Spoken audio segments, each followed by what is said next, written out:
Coming எபிசோடுக்குரிய promo release பண்ணியிருக்காங்க. வீடியோக்குள்ளே போகிறதுக்கு முன்னாடி நம்ம சேனலை லைக் அண்ட் சப்ஸ்கிரைப் பண்ணிவிட்டு சப்போர்ட் பண்ணுங்கள். வீடியோ வந்துட்டு செம்ம சூப்பராக இருக்குங்க. இப்போலாம் பயங்கர இன்ட்ரெஸ்ட்டாக போய்கிட்டு இருக்கு.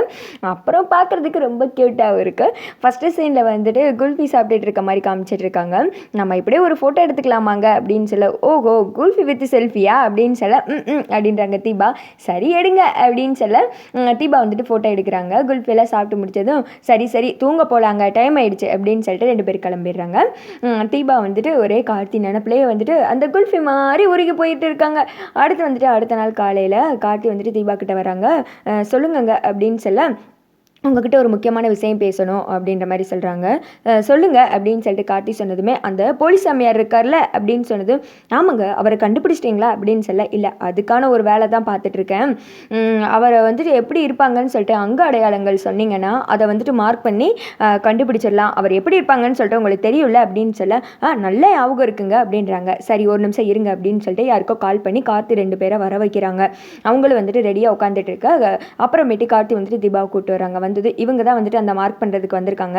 நீங்கள் அவரோட அங்க அடையாளங்கள் எப்படின்னு சொல்லுங்கள், இவங்க கரெக்டாக வந்துட்டு இமேஜை இது பண்ணிடுவாங்க அப்படின்ற மாதிரி சொல்ல, தீபா வந்துட்டு அவரோட கண் இப்படி இருக்கும், நோஸ் இப்படி இருக்கும், இன்னும் கொஞ்சம் தாடியெல்லாம் இறக்குங்க அப்படின்ற மாதிரிலாம் பயங்கரமாக எல்லாத்தையும் சொல்லிட்டு இருக்காங்க.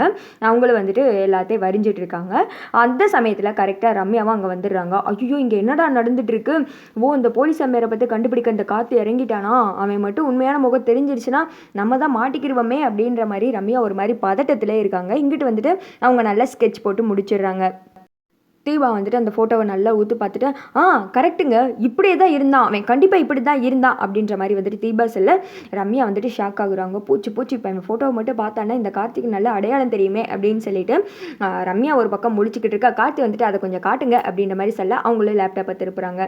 இந்த சமயத்தில் நமக்கெல்லாம் ஒரு கொஸ்டின், ஆல்ரெடி வந்துட்டு ராஜாவும் கார்த்தியும் வந்துட்டு அந்த சேகர் இருக்கிற இடத்துக்கு போனாங்கல்ல, எதுக்கு இந்த தாடி உங்களோடதா, இந்த ஊத்ராட்ச கொட்டை உங்களோடதா அப்படின்னு சொல்லிட்டு அவன்கிட்ட போய் கெஞ்சி கேட்டு எவ்வளோ தூரம் அலைஞ்சு போலீஸ் ஸ்டேஷன்லாம் போய் அப்படியே புஸ்வானமாக வந்ததுக்கு தீபா முன்னாடியே அந்த தாடி அந்த விக்கெல்லாம் எடுத்து அவன் மண்டையில் சொருகி வச்சு முக சேஃப்லாம் ஒன்றா எப்படி இல்லைன்னா அவனை தீபா கிட்ட காமிச்சாலே கண்டுபிடிச்சிருப்பாங்க. இதெல்லாம் விட்டு போட்டு இப்படி வந்துட்டு சுற்றி தான் நான் மூக்க தொடுவேன் அப்படின்ற இந்த சீன்லாம் வந்துட்டு தேவையில்லாதது, ரொம்ப வந்துட்டு ஒரு இழுவைக்கின்னு வச்ச மாதிரியே தோணுது. கார்த்தி இந்த ஃபோட்டோவை பார்த்தது ஒரு மாதிரி யோசித்த மணிக்கே நின்றுட்டு இருக்காங்க. இவரே நாங்கள் எனக்கு நல்ல ஞாபகம் இருக்குது அப்படின்ற மாதிரி சொல்ல, இவரை அப்படின்னு சொல்லிட்டு பார்க்க அந்த இடத்துக்கு ரம்யா வந்துடுறாங்க. அம்மு நீ தானே பார்த்த, அந்த சாமியார் இப்படி தானே இருந்தாங்க, வேணா அம்முக்கிட்டேயும் கேளுங்க அப்படின்ற மாதிரி சொல்ல, ரம்யாவும் பார்க்குறாங்க. ஆமாம் தீபா இப்படியே தான் இருந்தாங்க அப்படின்னு சொன்னதுமே கார்த்தி யோசிக்கிறாங்க. ஆஹா யோசிக்க ஆரம்பிச்சிட்டானே, நம்ம கழுத்தில் கத்தியை வச்சிருவானோ அப்படின்னு சொல்லிட்டு ரம்யா முடிச்சுக்கிட்டு இருக்க. அதோட பார்த்தீங்கன்னா இந்த ப்ரோமோ வந்துட்டு முடிஞ்சிருது.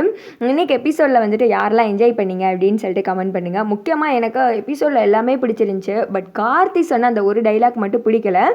அந்த குல்ஃபி வாங்கிட்டு வந்துச்சு அப்படின்னு சொன்னது வந்துட்டு கொஞ்சம் வந்துட்டு எரிச்சலாக தான் இருந்துச்சு. அந்த மாதிரியெல்லாம் வர்ணனை வந்துட்டு தீபாவுக்கு வந்துட்டு கொடுக்கலாமே, ஏன் தேவையில்லாமல் வந்துட்டு ரம்யா கொடுக்குறாங்க அப்படின்ற மாதிரி தான் தோணுச்சு.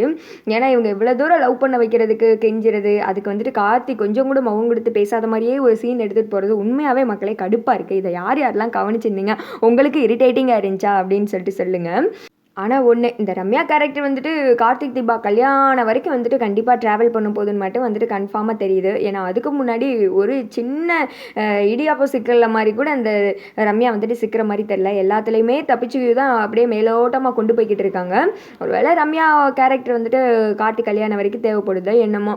பட் தீபா லவ் ஸ்டோரி வந்துட்டு ஸ்டார்ட் ஆகிடுச்சு. கண்டிப்பாக கார்த்தி வந்துட்டு தீபாவை லவ் பண்ணுற மாதிரி தான் வந்துட்டு கொண்டு வருவாங்க. தாலி கட்டுற நேரத்தில் கூட ப்ரப்போஸ் பண்ணுற மாதிரி கூட கொண்டு வரலாம். இதை பற்றி என்ன நினைக்கிறீங்க அப்படின்னு சொல்லிட்டு சொல்லுங்கள்.